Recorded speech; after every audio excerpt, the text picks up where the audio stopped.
Olá, tudo bem?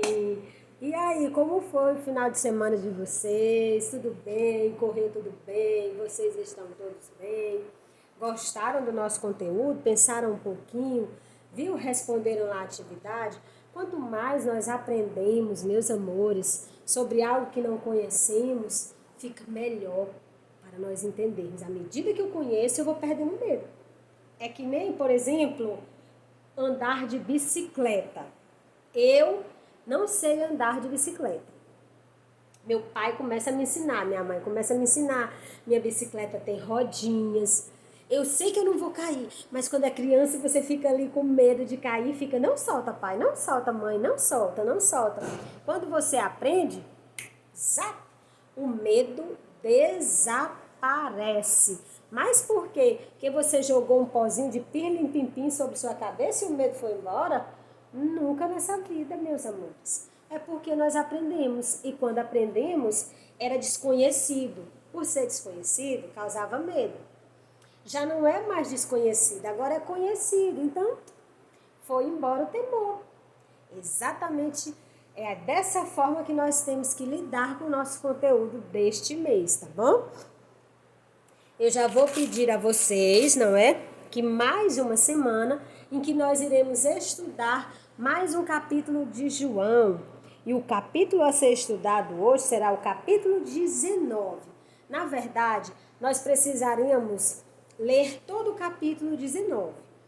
Mas como não é possível, eu vou ler somente um trecho. E esse trecho eu vou linkar, ou seja, eu vou ligar os demais, ligar ao nosso conteúdo, fazer as explicações. Nós vamos fazer reflexão a respeito a respeito dessa leitura bíblica e aí para nós podermos, não é? Para tornar o nosso dia mais agradável, para que nós possamos, desses nossos 50 minutos, ficarmos aqui uns 6, 7, não é? Com o Senhor, tá bom? E já deixo o livro aberto na página 80, O Momento da Morte.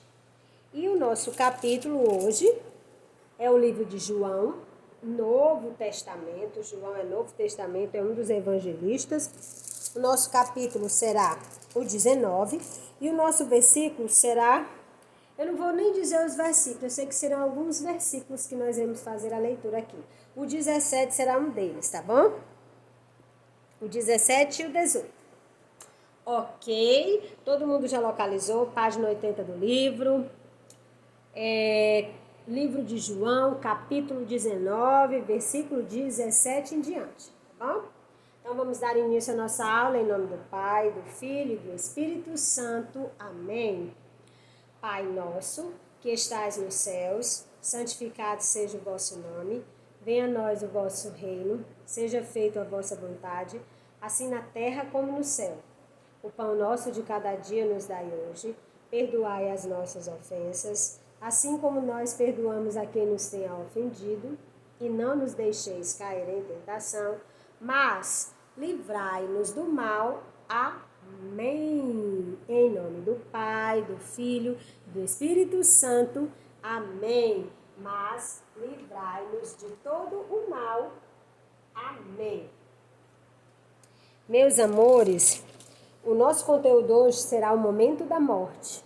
E nós iremos passar aqui também pelo momento da morte de Jesus. Vocês sabem que Jesus não é após a última ceia. Ele é traído por Judas. Judas repassa a informação, não é, para Caifás. Ele repassa a informação, ele vende. Eu estou querendo ser delicada, mas na verdade ele vende, não é? Ele vende essa informação, ele entrega a Jesus e recebe as famosas 30 moedas de prata, certo? E aí ele conduz os soldados até Jesus e entrega Jesus a eles, não é? Durante todo esse processo, Jesus é levado diante de Caifás, é acusado, vai passar por uma série de humilhações, será preso, aí vai ser entregue a Pilatos, e aí Pilatos, não é? Não quer julgá-lo, mas depois acaba por ter que julgá-lo, só que ele não quer condená-lo à morte, e aí ele pede, não é, para que escolham entre Jesus e Barrabás, e o povo escolhe que seja libertado Barrabás, e além de pedir que Jesus seja condenado, ainda ficam gritando, não é, crucificação, crucifique-o, crucifique-o. Então, Pilatos vai ter, não é, que decidir pela morte de Jesus, e aí Jesus será crucificado. E aqui no capítulo 19, no versículo 17, vai tratar da crucificação de Jesus. Levaram então consigo Jesus. Ele próprio carregava sua cruz para fora da cidade, em direção ao lugar chamado Calvário, em hebraico, Gólgota. Ali o crucificaram e com ele outros dois, um de cada lado e Jesus no meio. Pilatos redigiu também uma inscrição e a fixou por cima da cruz. Nela estava escrito Jesus de Nazaré, Rei dos Judeus.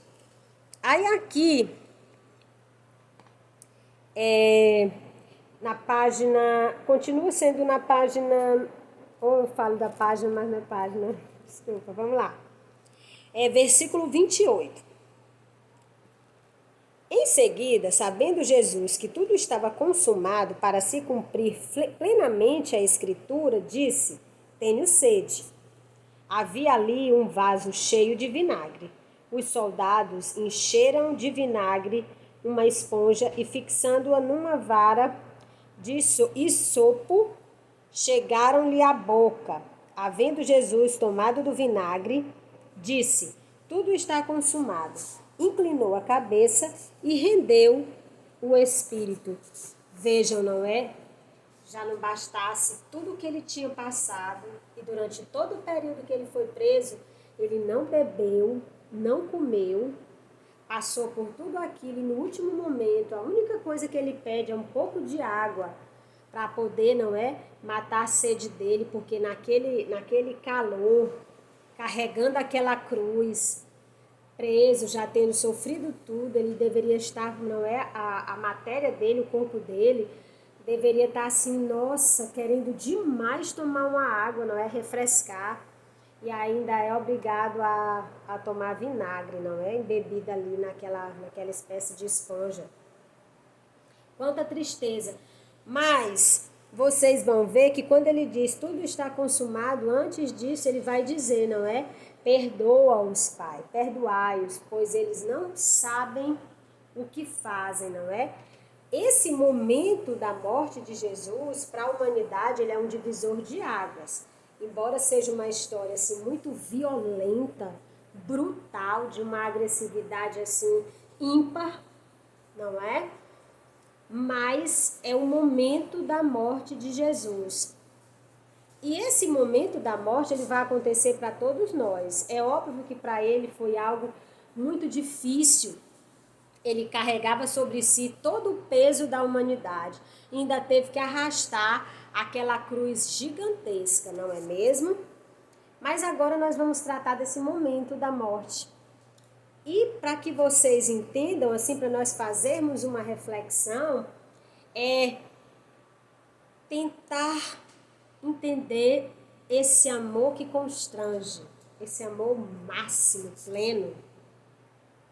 Jesus nos amou até a morte de cruz. E nós, até que ponto nós somos capazes de amar a Deus? Será que somente nas circunstâncias em que está tudo bem? Será que quando nada está indo bem, nós não devemos amar a Jesus e sim se voltar contra Ele? Ai, tudo só acontece comigo. Ai, meu Deus, só acontece comigo. Isso só acontece comigo. Jesus não me ama. Nós estamos devolvendo a Jesus o mesmo amor na mesma medida em que Ele nos deu? E com relação ao meu próximo, será que eu consigo realmente amar o próximo como a mim mesmo, como Jesus nos pediu, amar a Deus sobre todas as coisas, e o próximo como a ti mesmo? Será que nós estamos amando o nosso próximo? Vocês sabiam que o uso da máscara não é para me proteger, e sim para proteger o outro? E o outro usa a máscara para me proteger. Certo? Então, será que nós realmente estamos amando? Será que realmente nós sabemos o que é o amor? Tem pessoas que amam demais, mas amam, dão o nome de amor àquele sentimento, mas às vezes aquele sentimento nem é de amor, é um sentimento de posse, é um sentimento de desejo, é um ciúme que aí eles dão o nome de amor, mas o amor verdadeiro, pleno, ele é um amor que liberta e ele é um amor que se doa e se entrega sem receber nada em troca. E fica para nós, para o dia de hoje, essa reflexão a respeito, não é? De Jesus que abraçou o madeiro e morreu por nós sem nos pedir absolutamente em troca nada e ainda nos deu de presente a nossa salvação. Tá bom, meus amores? Feito isto, agora peguem o livro de vocês que já está aberto na página 80 e vamos à nossa aula de hoje de ensino religioso. O momento da morte. Muitas pessoas não têm medo do que virá depois da morte, mas do momento em que estiverem morrendo. Será um momento difícil de dor, de desespero? Ou será sereno, uma visão do paraíso? A Igreja Católica recomenda o sacramento da unção dos enfermos, conhecido antigamente como extrema unção. É o rito pelo qual o fiel deve passar quando se encontrar com alguma doença grave ou debilitado pela idade ou ainda antes de uma cirurgia em que corra risco de morte. Nele, o sacerdote unge o doente com o óleo dos enfermos para que a pessoa recobre as forças físicas e a disposição espiritual para continuar a enfrentar a enfermidade ou morrer em paz. A Igreja Católica recomenda o sacramento da unção dos enfermos para os fiéis e afirma que a pessoa que tiver vivido dentro dos mandamentos de Cristo poderá morrer tranquila e feliz. Veja, gente, como o nosso medo da morte é tão grande que tudo que diz respeito a ela nos aflige, não é? Aqui não se trata do medo, do simples medo de morrer e de que a sua existência não é chegue ao fim, mas sim aqui trata desse processo que vai nos tirar a vida, não é? Será que vai ser doloroso? Será que eu vou sofrer demais? Será que eu vou sentir muita dor? Será que eu vou dormir e não vou acordar? Aqui o medo é esse, é do sofrimento, é dessa dor, dessa agonia que a nossa matéria irá sofrer, não é? Geralmente esse tipo de sofrimento acontecem mais com pessoas que estão assim na fase terminal de uma doença muito complicada, por exemplo, como o câncer, não é? Agora mesmo as pessoas que são acometidas da forma mais grave da Covid, que ficam sem respirar e que se não estiverem, não é? Com a respiração mecânica ali, não vai conseguir respirar e vai morrer sufocado, não é? Aquelas pessoas que estão na fase terminal de uma doença, um câncer, e que tem dores terríveis. Então aqui já é um outro aspecto da morte, já é voltado já para o sofrimento que ela causa. Não é o sofrimento para aqueles que ficarão sem o seu ente querido, e sim o sofrimento que aquela pessoa que morreu teve antes de morrer. O sofrimento não é o processo, essa transição desse momento da vida para a morte, não é? A dor que ela sofreu, a doença que a acometeu e as dores que ela lhe causou. Bem, vamos continuar. Já outras doutrinas, como o budismo e o espiritismo, explicam que, dependendo do grau de apego às coisas materiais, a alma vai se libertar do corpo de maneira mais rápida ou mais lenta.